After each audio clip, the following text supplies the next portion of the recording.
President Obama wants you to get behind his plan to cut the budget, and he spent some time talking with Carol Williams about what he thinks will and won't work.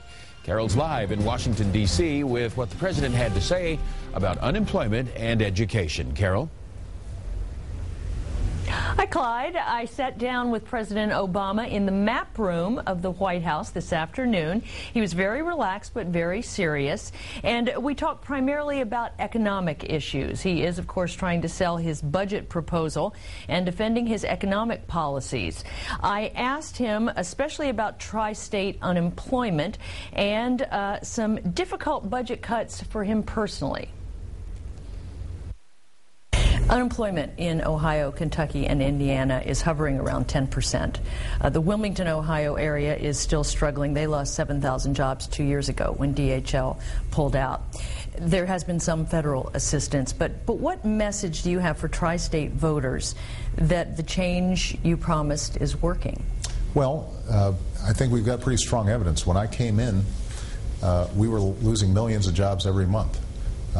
We're now growing again. And the economy's grown for 6 consecutive quarters. We've added over 1 million private sector jobs to the economy. And the projections, because of the tax cut, the bipartisan tax cut deal that we cut during the lame duck session, we now know that everybody's paychecks are a little bit bigger. Businesses are getting incentives to invest more in plants and equipment. And so the estimates are that the economy is going to grow a lot faster this year than anybody anticipated. So, look, folks are still hurting. We had a big hole we had to dig ourselves out of. And I get letters every day from people who are still out of work, at risk of losing their homes. They still need help. But I think the trend lines are right. And the key is for us now to make sure that we don't stymie this growth by making imprudent cuts. We've got to make smart, strategic cuts in our budget, but we still got to invest in things like education, in innovation, in infrastructure, so that over the long term, we're still going to be able to grow.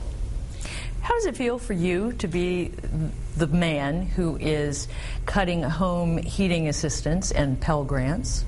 Well, it's tough, but those two are good examples of how we've been very careful about how we apply these cuts. So on the Pell Grant program, for example, we have significantly increased Pell Grants since I've been president.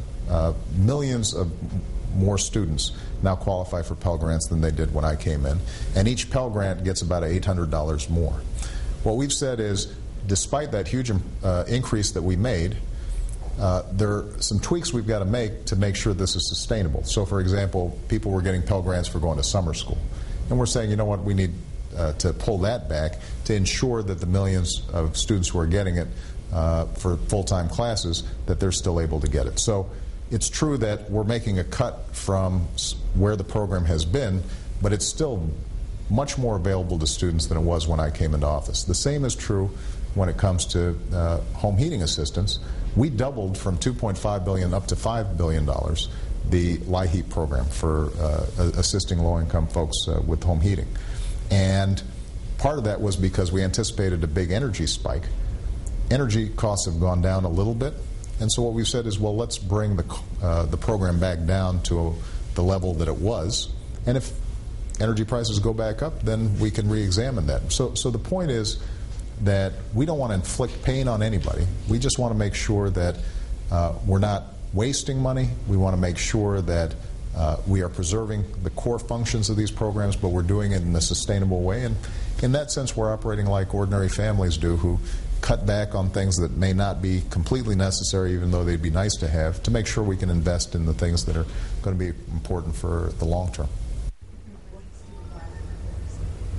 It has been a busy and interesting day here in Washington. And for a behind-the-scenes look at our trip to Washington, you can check out our Facebook page or WCPO.com. PJ O'Keefe of our web team has done a great job of keeping on top of all that. Clyde and Tanya? Carol, a busy day, but also a long one. So let's get quickly to what's in store for tomorrow. Well, tomorrow we head to Capitol Hill for an interview with Speaker of the House John Boehner, and we're planning to check with the Speaker for his response to what President Obama had to say today. So that will be an equally interesting and long day. Clyde and Tanya?